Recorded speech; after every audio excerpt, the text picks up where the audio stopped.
વીરપુર ધરતીને જેણે ગૌરવતા ખૂબ આપી છે,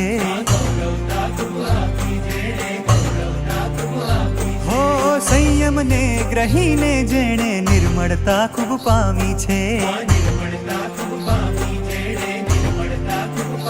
હો ધન્ય થયા આ ચરણો પામી એ સૌની ઓળખાણ છે, ધન્ય થયા આ ચરણો પામી એ સૌની ઓળખાણ છે, એ સૌની ઓળખાણ